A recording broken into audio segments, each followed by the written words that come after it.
चिड़ियन ते मैं बाज तड़ाऊं, गिदरन तो मैं शेर बनाऊं, 1.25 लाख से एक लड़ाऊं, तबे गोविंद सिंह नाम कहाऊं।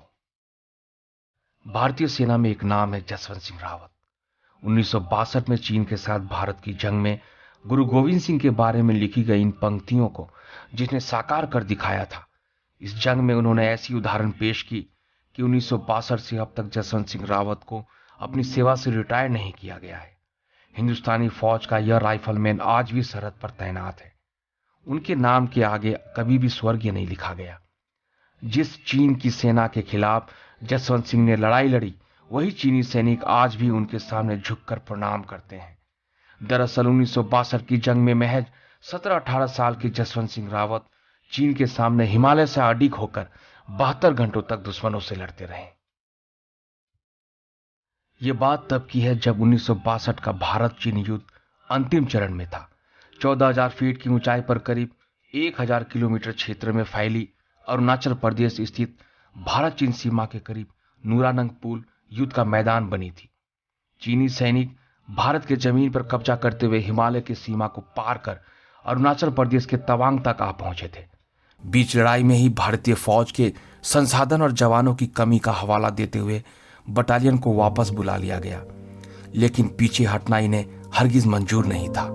जसवंत सिंह और उनके दो साथी लेफ्टिनेंट त्रिलोकी सिंह नेगी और गोपाल गोसाई ने वहीं रहकर चीनी सैनिकों का मुकाबला करने का फैसला लिया।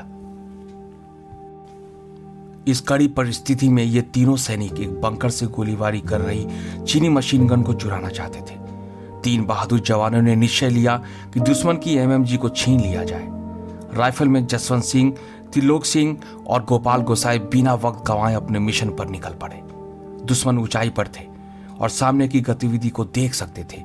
दुश्मन की मजबूत स्थिति का तीनों बहादुरों के हौसले पर असर नहीं पड़ा। गोलियों की बौछार के बीच जसवंत सिंह और गोपाल गोसाई आगे बढ़ने लगे। त्रिलोकी सिंह का काम था दुश्मन का ध्यान बांटना। जवान चट्टानों और झाड़ियों में छिपकर भारी गोलाबारी से बचते हुए चीनी सेना के बंकर के करीब जा पहुंचे और महज 15 यार्ड की दूरी से हैंड ग्रेनेड फेंकते हुए दुश्मन सेना के कई सैनिकों को मारकर मशीन गन छीन लाए।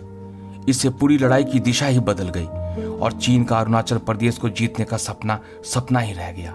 हालांकि इस गोलाबारी में त्रिलोकी और गोपाल अपने देश के खातिर शहीद हो गए। वहीं जसवंत सिंह घायल होने के बावजूद अकेले अदम साहस से लड़ते रहे। उन्होंने अरुणाचल प्रदेश के मोनपा जनजाति के 2 लड़कियों नूरा और सेला की मदद से फायरिंग ग्राउंड बनाया और 3 स्थान पर मशीन गन और टैंक रखे। उन्होंने ऐसा चीनी सैनिकों को भ्रम में रखने के लिए किया ताकि चीनी सैनिक यह समझते रहे कि भारतीय सेना बड़ी संख्या में है और तीनों स्थान से हमला कर रही है। नूरा और सेला के साथ जसवंत सिंह तीनों जगह पर जाकर हमला करते रहे। इस तरह वे 72 घंटे यानी 3 दिनों तक चीनी सैनिकों को चकमा देने में कामयाब रहे।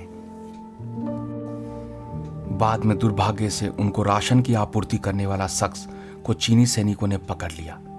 उसने चीनियों को जसवंत सिंह के बारे में सारी बात बता दी, जिसके बाद चीनी सैनिकों ने 17 नवंबर 1962 को चारों तरफ से जसवंत सिंह को घेर लिया। हमले में सेला और नूरा दोनों मारी गई। जब जसवंत सिंह को एहसास हो गया कि उनको पकड़ लिया जाएगा तो उन्होंने युद्धबंदी बनने से बचने के लिए एक गोली खुद को मार ली। जसवंत सिंह की अब तक की तबाही से चीनी इतने डरे हुए थे क्योंकि अब तक उनके 300 सैनिक मारे जा चुके थे और उन्हें यकीन था कि भारत की एक पूरी बटालियन सामने से लड़ रही है। लेकिन चीनी सैनिकों को जब यह बात पता चला कि उनके साथ 3 दिन से अकेले जसवंत सिंह लड़ रहे थे तो चीनी फौज के होश उड़ गए। चीनी सेना का कमांडर क्रोध में आकर वो उनका सिर काट कर ले गया। लेकिन बाद में चीनी सेना भी जसवंत सिंह के पराक्रम से इतनी प्रभावित हुई कि युद्ध के बाद चीनी सेना ने उनके सिर को लौटा दिया। चीनी सेना ने उनकी पीतल की बनी प्रतिमा भी भेंट की। हैरानी तो तब हुई जब वीरगति को प्राप्त राइफलमैन जसवंत सिंह रावत अकेले 300 चीनी सैनिकों को ढेर करने वाला नायक की ये वीर गाथा हम भारतीयों को चीनी सैनिकों द्वारा पता चला, वरना ये वीर सपूत और उनकी ये वीरता की कहानी कोई नहीं जान पाता। जसवंत सिंह कम उम्र के कारण पहली कोशिश में फौज में भर्ती नहीं हो पाए, लेकिन फिर महज 17 साल की उम्र में दूसरी बार वे राइफलमैन बनकर सेना में भर्ती हुए। जसवंत सिंह रावत उत्तराखंड के पौड़ी गढ़वाल जिले के रहने वाले थे। उनका जन्म 19 अगस्त 1941 को हुआ था। उनके पिता गुमन सिंह रावत थे।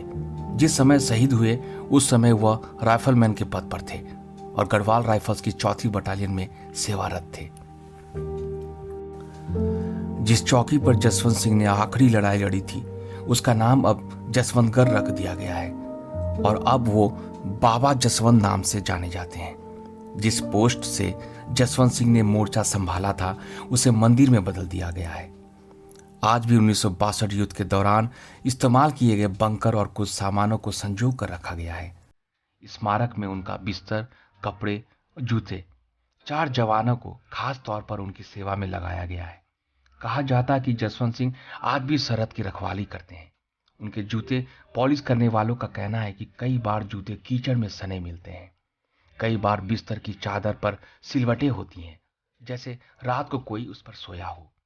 जसवंतगढ़ से गुजरने वाले सिपाही से लेकर जनरल तक स्मारक को सैल्यूट किए बिना आगे नहीं बढ़ते। भारतीय सेना उन्हें कई प्रमोशन दे चुकी है।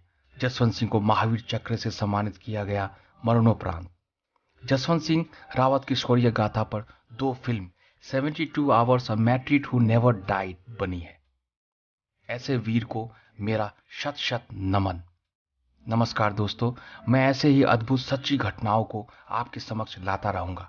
वीडियो अच्छा लगा हो तो लाइक करें और चैनल में नए हैं तो सब्सक्राइब जरूर करें। जय भारत।